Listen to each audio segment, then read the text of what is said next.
అసలు ప్రధానమైనటువంటి సమస్య ఎక్కడుందనంటే,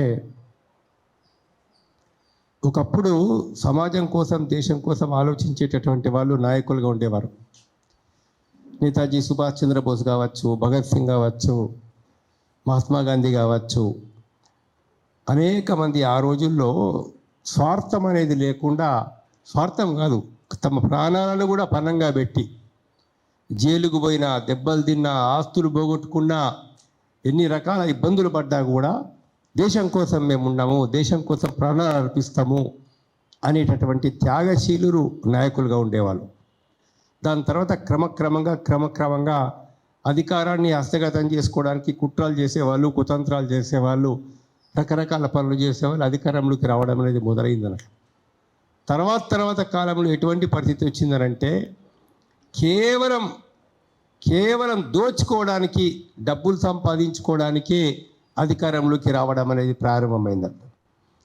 అధికారంలోకి లక్ష్యం సంపాదించుకోవడం, ఒక ముఖ్యమంత్రి కావడం, కొన్ని వేల కోట్లు సంపాదించుకోవడం, లక్షల కోట్లు సంపాదించుకోవడం, మంత్రులు కావడం, కొన్ని లక్షల కోట్లు వేల కోట్లు సంపాదించుకోవడం, ఎమ్మెల్యే ఎందుకు అవుతున్నావు, ఎందుకు ఖర్చు పెడుతున్నావు అంటే సంపాదించుకోవడం కోసం. బిజినెస్ అంటే రాజకీయం అనేటటువంటి దాన్ని ఒక ఇన్వెస్ట్మెంట్ చేసి బిజినెస్గా మార్చేసినటువంటి పరిస్థితి లోపల ఇవాళ మనం ఉంటున్నాం. ఇది ప్రధానమైన కారణం.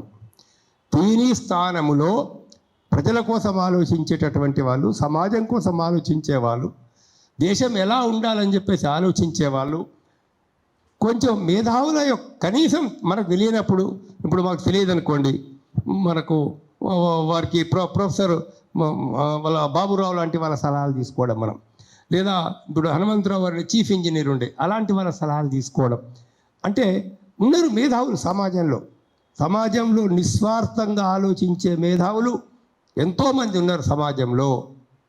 మరి పరిపాలన మనకు చేతగానప్పుడు మనం ఏం చేయాలనంటే, వాళ్ళని పిలిచి మరి ఏం చేయాలా, ఎట్లా చేయాలా అని చెప్పేసి వాళ్ళ సలహాలు తీసుకొని వాళ్ళ సలహాల ప్రకారంగా చెయ్యాలి. ఎందుకు లేదు ఇది అని అంటే, ఉద్దేశమే లేదు. దయచేసి మీరు దాన్ని గుర్తుపెట్టుకోండి. ఉద్దేశమే లేదు, లక్ష్యమే లేదు. ఏది సమాజానికి ఏది మంచి, ఏది చెడు అనేటటువంటి ఒక లక్ష్యమే లేదు. ఈరోజు ఢిల్లీ లాంటి నగరంతో సహా ప్రపంచంలోని అత్యధిక కాలుష్య నగరాల లోపల భారతదేశంలోనే అత్యధిక నగరాలు కాలుష్య నగరాలు. ప్రపంచంలో కాలుష్యం ఎంతో అభివృద్ధి చెందుతున్నటువంటి అన్ని దేశాల లోపల ఇండియా వన్ ఆఫ్ ది కంట్రీగా ఇవాళ ప్రపంచం లోపల ఉంది. గాలి కాలుష్యం అయిపోతున్నది. ఢిల్లీ లాంటి చోట కూడా గాలి కాలుష్యం. మరి రేపు తెల్లారి హైదరాబాద్ పరిస్థితి ఏంటి? హైదరాబాద్ చుట్టుపక్కల ఎలాంటి పరిశ్రమలు వస్తున్నాయి?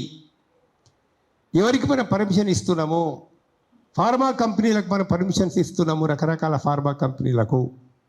అంటే ఎక్కడైనా ఒక ఊళ్ళో చెత్త చెదారం అంతా జమ అయిపోతే ఆ చెత్త చెదారం తీసుకెళ్ళి మనం ఏం చేస్తాం? ఎక్కడో ఊరు బయట వేస్తాం. పక్క ఊళ్ళో వేస్తామంటే ఒప్పుకుంటారా? పక్క ఇంట్లో వేస్తామంటే ఒప్పుకుంటారా? మన ఇంట్లో బాగా చెత్త జమ అయిపోయింది, వాసన వచ్చేటువంటి పరిస్థితి ఉంది, దాన్ని తీసుకెళ్ళి మనం పక్కింట్లో వేస్తామంటే ఒప్పుకుంటారు ఎవరైనా? మా ఇంటికి తీసుకొచ్చి మా ఇంట్లో వేయండి అని అంటారా? కానీ ఇవాళ తెలంగాణ పరిస్థితి ఎట్లా ఉందనంటే, ఆంధ్ర తెలంగాణ పరిస్థితి ఎట్లా ఉందనంటే, ప్రపంచంలో ఏటే దేశాలు మా దగ్గర ఈ కాలుష్యామిక పరిశ్రమలు వద్దని చెప్తున్నాయో, మొత్తం ప్రకృతిని నాశనం చేసే పరిశ్రమలు వద్దని చెప్తున్నాయో, మనం ఇవాళ వాటికి తివాచి వేసేసి మీరు రండి, మా దగ్గరికి రండి, మా దగ్గర పెట్టండి పరిశ్రమలు అని చెప్పేసి ఆ చెత్త కుప్పల్ని మన దగ్గర వేయమని చెప్పేసి మనం చెప్తా ఉన్నాం. ఏంటి ఇక్కడ? అభివృద్ధి అభివృద్ధి అభివృద్ధి అభివృద్ధి. అభివృద్ధి ఎలా ఉండాలా? అభివృద్ధి సమాజాన్ని నాశనం చేసేదిగా ఉండాలనా? భవిష్యత్ తరాలని పూర్తిగా అనారోగ్యం పాలు చేసేదిగా ఉండాలనా? ఎంతమంది మన భారతదేశంలో ప్రపంచంలో కాలుష్యానికి గురైనటువంటి వాళ్ళలో చెప్పంటే 99% పీపుల్, దాదాపు 100% చెప్పచ్చు, కాలుష్యానికి గురిగా అనేటువంటి వాళ్ళు ఎవ్వరు లేరు. అటువంటి పరిస్థితి వాళ్ళ ప్రపంచం లోపల ఉంది. ఒకవైపు ఆ యుద్ధాలలో ఆయుధాలు అమ్ముడుకోవడం మీకు తెలుసు అనుకుంటా. 209 లక్షల కోట్ల ఆయుధాలు 2023 అమ్ముడుపోయినాయి 2,209 లక్షల కోట్ల ఆయుధాలు. ఒక అమెరికా అమ్మినటువంటి ఆయుధాలు 98 లక్షల కోట్లు. 98 లక్షల కోట్లు వాడికి అమ్ముడు పోల ఆయుధాలు. వాడికి వీడికి తప్ప పంచాయతీ పెడతాడు. ఆ పాకిస్తాన్ మినిస్టర్ని పిలిచి నువ్వు ఒక స్టేట్మెంట్ ఇవ్వమంటాడు ఇండియాకి అగెనిస్ట్గా. ఇంకొకరిని పిలిచి నువ్వు ఫలానా దేశానికి స్టేట్మెంట్ ఇవ్వమంటాడు. దేశభక్తి కాబట్టి రక్షణ కొనండి. 60,000 కోట్లు, 70,000 కోట్లు, 80,000 కోట్లు, 90,000 కోట్లు.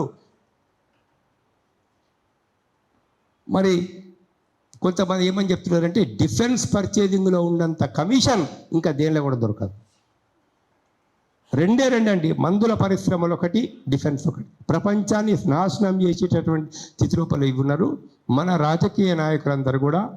ఈ రాష్ట్ర ప్రభుత్వాలు కావచ్చు, ఆ రాష్ట్ర ప్రభుత్వాలు కావచ్చు, ఈ ప్రభుత్వాన్ని పరిశీలించేటటువంటి వాళ్ళు అభివృద్ధి అనేటటువంటి దాన్ని సమాజ శ్రేయస్సును ఆలోచించకుండా, భవిష్యత్తు గురించి ఆలోచించకుండా, భవిష్యత్తులో వాతావరణం ఎలా చెడిపోతుంది అనేది ఆలోచించకుండా, నదీ జలాలు ఏ మేరకు కాలుష్యమవుతాయి అనేది మనం ఆలోచించకుండా, ఒక్క దగ్గర కదా అన్ని రంగాల్లో ఒక రకం చెప్పాలి. తినే తిండిలోను నువ్వు తినే పప్పు, అన్నము, అన్ని కూరగాయలతో సహా అన్నిట్లలో కూడా పెస్టిసైడ్స్ ఫెర్టిలైజర్స్ యొక్క శాతం పెరిగిపోయి ఇవాళ అందుకే 40 ఏళ్లకు హార్ట్ అటాకు, 35 ఏళ్ళకు హార్ట్ అటాకు, ఎప్పుడు ఎవడు చచ్చిపోతాడో, ఏ టైంలో మాట్లాడుతూ చచ్చిపోతాడో తెలియని పరిస్థితి అందులో.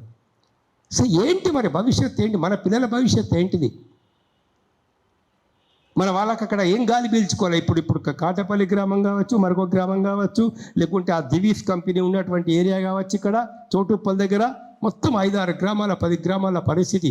మనం వాళ్ళందరూ ఐక్యం కావాలి. ఇవాళ ఒక ఆ దివీస్తో ఎఫెక్ట్ అయిన గ్రామాలు కావచ్చు, ఈ కాటపల్లిలో ఎఫెక్ట్ అయిన గ్రామాలు కావచ్చు, ప్రజలందరూ ఒక రాజకీయ చైతన్యానికి వచ్చి మనం ఒక పెద్ద ఎత్తున పోరాటాలు చేస్తూ ఈ ప్రజా ఉద్యమాలను ఎవరైతే బలపరుస్తున్నారో, భవిష్యత్తు లోపల ఒక మంచి సమాజం ఎవరైతే కోరుకుంటున్నారో, అవినీతి వ్యతిరేకంగా ఎవరైతే నిలబడతారో, కాలుష్యానికి ఎవరైతే వ్యతిరేకంగా ఎవరు నిలబడతారో అలాంటి యొక్క ప్రజాప్రతినిధులని మనం సర్పంచ్తో సహా, వార్డు మెంబర్తో సహా అలాంటి వాళ్ళని ఎన్నుకునే ప్రయత్నం చేయండి.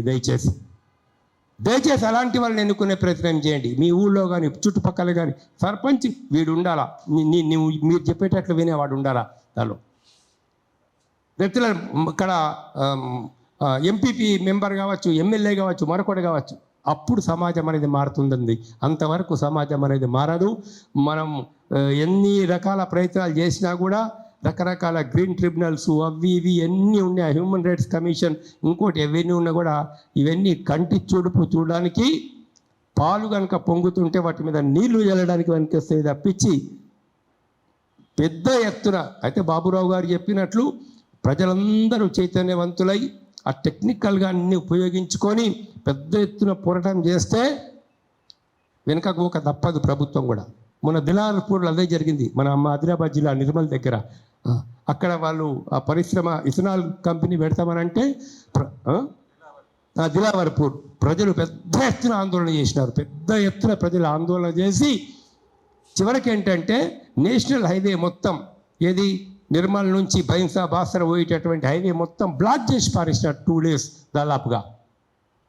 ఇప్పుడు ప్రభుత్వం దిగి వచ్చేసి వెనకంజ వేయాల్సి వచ్చింది. అటువంటి ప్రజా ఉద్యమాలు, ఆ ఉద్యమాలకు నాయకత్వం వహించే వాళ్ళు నిజాయితీ పరులు ఉండాలా. ఉద్యమానికి నాయకత్వం వహించే వాళ్ళు ఒక ధైర్యం ఉన్నవాళ్ళు, స్థైర్యం ఉన్నవాళ్ళు, మంచి హృదయం ఉన్నటువంటి వాళ్ళు, దేశభక్తి ఉన్నటువంటి వాళ్ళు, సమాజం గురించి ఆలోచించే, దీని నుంచి కూడా నేనేం లాభం పొందుతా అనేటటువంటి వాళ్ళు కాకుండా అందులో ఈ ఉద్యమాలను కూడా సరైనటువంటి విధంగా నడిపేటటువంటి నాయకత్వాన్ని మీరందరూ కూడా డెవలప్ చేయాలని, మంచి నాయకత్వాన్ని ప్రోత్సహించినప్పుడే దేశం బాగుపడుతుంది, మంచి నాయకత్వాన్ని తీసుకొచ్చినప్పుడే దేశం అనేది బాగుపడుతుంది అని చెప్తూ మరి నాకు అవకాశం ఇచ్చినందుకు పృథ్వీరాజ్ యాదవ్ గారికి, మిగతా పెద్దలందరికీ కూడా నమస్కారం.